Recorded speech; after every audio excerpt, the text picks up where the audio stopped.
திரு ராமன் வழக்கம்போல் நம்முடைய அமர்வில் சமாதானமில்லாத பல விவகாரங்களை புள்ளியலோடு பேசக்கூடியவர்.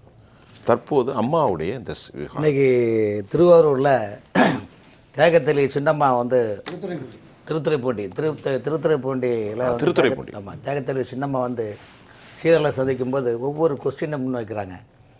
நான் வந்து 2026 மிகப்பெரிய மாற்றத்தை கொண்டு வருவேன், இந்த விளம்பர அரசை அப்புறப்படுத்த வேண்டும் என்று தான் நம்முடைய இலக்காக இருக்க வேண்டும், ஒருங்கிணைந்து செயல்பட வேண்டும், மக்கள் நம்மளை ஆதரிக்கின்றார்கள், ஆகவே மக்களை நோக்கி நாம் பயணிக்க வேண்டும்.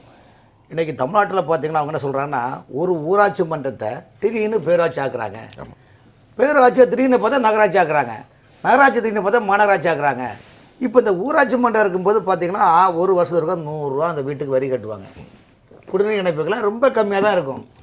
இவங்க சம்பாதிக்கிறதுக்காக 4 வருஷமாக திமுககாரங்க சம்பாதிக்காக இதை ஊராட்சி பேராட்சி என்றும், பேராட்சி நகராட்சி என்றும், நகராட்சி மனராட்சி என்றும் ஒன்று ஆக்கி இவங்க வந்து நமக்கு நாமே அங்கே திமுகவில் ஒரு வாக்கு நமக்கு நாமே திட்டம் என்ற நிலைப்பாடை அவங்க கொண்டு வராங்க.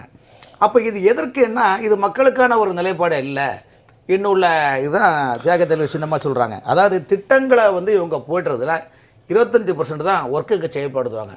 மீதி 75% பேரும் ஒவ்வொரு துறையினுடைய அமைச்சர்களும் அவங்க தம்பி அண்ணன் மாமே மச்சாங்கள் வந்து தனியாக கம்பெனி. இப்போ என்ன விஷயம்னா, இப்போ limited tender, setting tender, packing டெண்டர்னு டெண்டருக்கு வைக்கிறாங்களே பணிகளுக்கான, இந்த டெண்டரை தான் இப்போ வந்து அரசு துறையில் வேலை பார்க்குற அரசு துறை அதிகாரிகளே டெண்டர் எடுக்கிறாங்க. இப்போ அதிகாரிகளே வேலை செய்வதற்கு இப்போ சமீபத்தில் நான் கடந்த 2 நாளோட டிவியில் சொன்னேன்.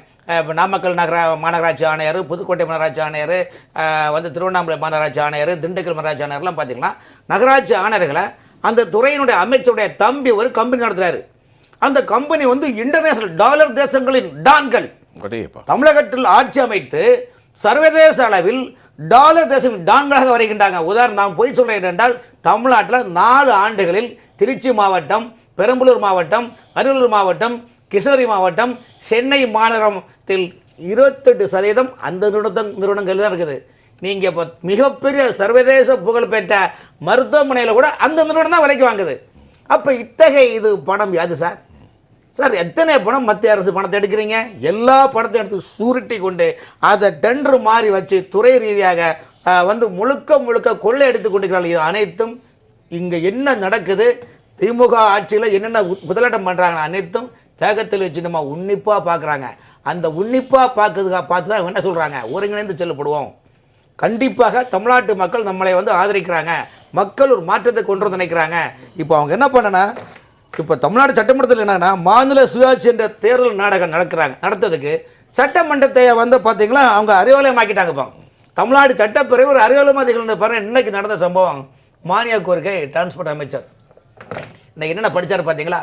ஒரு பெரிய இலக்கிய பட்டிமன்றம் நடத்துகிறார். என்ன நடத்துகிறாருன்னா, காலை உணவு கணக்கு எதிர்கட்சி கேட்குது. இந்த சில கணக்கு இப்போ டிரான்ஸ்போர்ட்டில் வந்து நீங்கள் இவ்வளோ டப்பா பஸ்லாம் ஓட்டுறீங்க, அந்த மகளிர் திட்டம் டக்குன்னா அந்த பஸ்ஸுக்கு நீங்கள் சரியாக கொண்டு வரது கிடையாது, அப்போ யாருக்கு இதில் என்ன நீங்கள் பண்ணுறீங்க?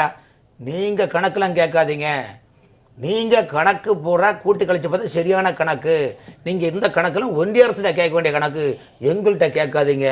எங்கள் தலைவர் முதல் அமைச்சர் காலை உணவு கணக்கு, புதுமை பெண்கள் கணக்கு, தமிழ் புதல்வன் கணக்கு, கலைஞர் உரிமை தொகை கணக்கு, விடியல் பயணம் கணக்காம். எப்படி?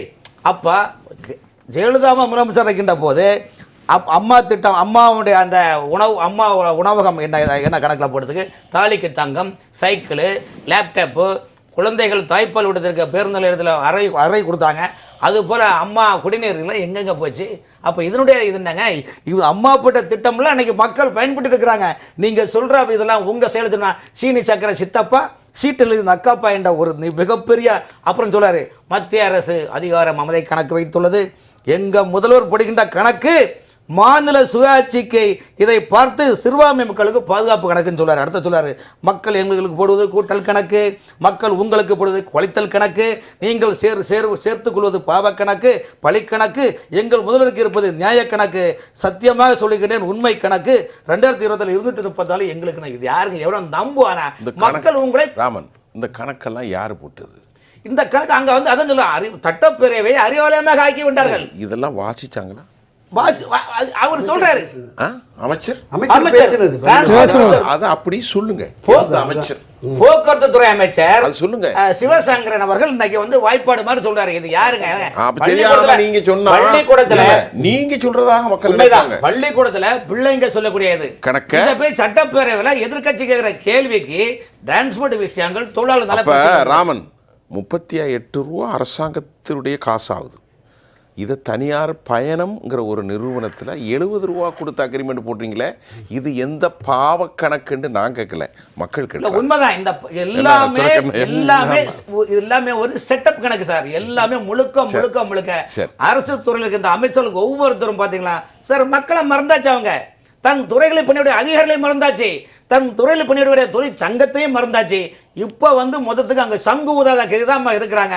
10 லட்சம் கோடியும் கடனை வாங்கி சோகா பண்ணிட்டாங்க. இன்னும் எடுப்பதற்கு ஒன்றுமில்லை, எல்லாம் எடுத்து விட்டார்கள்.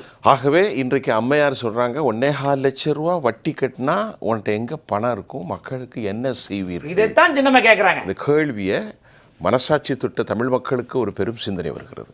10 லட்சம் கோடி கடன், அசலை கட்டுவதற்கு சிக்கல், 1.25 லட்சம் ரூபாய் வட்டி கட்டினால் என் மக்களுக்கு நீ என்ன செய்வாய் என்று கேள்வி விட்டுருக்கிறார். ராமன் சார், அண்ணன் குமார் அண்ணன் சொன்ன போல ஜெயலலிதா அம்மா முதலமைச்சருக்கு சொல்லுவாங்க, உலகில் எந்த அரசியல் தலைவர்களாலும் இந்த மாதிரி சின்ன கிடையாது. தமிழ்நாட்டில் பாருங்கள், ஒரு குடும்பம் என்னென்ன பண்ணுது பாருங்கள். எம்பிக்கள் யார், அமைச்சர் யார், மத்திய அமைச்சர் யார், மாநில அமைச்சர் யார், இப்படி ஒரு நிர்வாகம் தமிழ்நாட்டில் இருந்து இந்த மாதிரி தமிழ்நாட்டை ஒரு மோசமான ஒரு சூழ்நிலை உருவாக்குவாங்க. என்ன சொல்லுவாங்க இல்லை, என்னென்னா ஒரு சின்ன சொல்கிறேன் சார். சுடலைமாடை எங்கள் ஊரில் வில்லுப்பாட்டு கேள்விப்பட்டீங்களா சார்? நீங்கள் எனக்கு தெரியும். அதை பார்க்க 61 மாடங்கள் இருக்கிறாங்க. அதில் வந்து என்னென்னா ஈசான 61 மாடல் நீங்கள் பாடலாம். இல்லை பாடல் கிடையாது, ஒரே ஒரு வரி மட்டும். அதாவது ஈசான மூலையில் இருக்கக்கூடிய 7 கிடாரத்தை வந்து 7 கிடாரம் திரவியத்தை வந்து பெரும்புலியாக அடிச்சுட்டு திருடிட்டு போயிடுவான். உடனே அதை வந்து சுடலைமாடை என்ன பண்ணுவார்னா, பார்வையத்தை விட்டு அம்மா இதை திருட்டிட்டு போயிட்டான் பெரும்பலையான், இதை கண்டுபிடிக்க என்ன வழின்னு பார்வை தேவி ஐடியா கொடுப்பாங்க. அது தான் காட்சியே இருக்குது, மிகப்பெரிய காட்சி. காட்சி வேலையில கண்ணாடி சோலையிலன்னு பாடல் மிகப்பெரிய. அன்னைக்கு கேட்டல சாமி ஆட்டம் வரவங்களுக்கு. அதே போல நான் நிகழ்ச்சி நடத்திக்கிட்டு இருக்கேன். அதே வில்லுப்பாட்டு, அதே வில்லிப்பாட்டு, கனியாட்டம். அதே போல தியாகத்தலி சின்னம்மா அவர்கள் இந்த ஊழல் ஆட்சியை, இந்த மக்கள் விரோத ஆட்சியை எப்படி அகற்ற வேண்டும் என்று மக்களுக்கு தெளிவுரை சொல்லுகின்றார். இதைத்தான் எதிர்க்கட்சியாக ஒருங்கிணைந்து செயல்பட வேண்டும், இந்த ஆட்சியை அகற்ற வேண்டும் என்பதை நான் சொல்லுகிறேன். ரொம்ப சிறப்பு.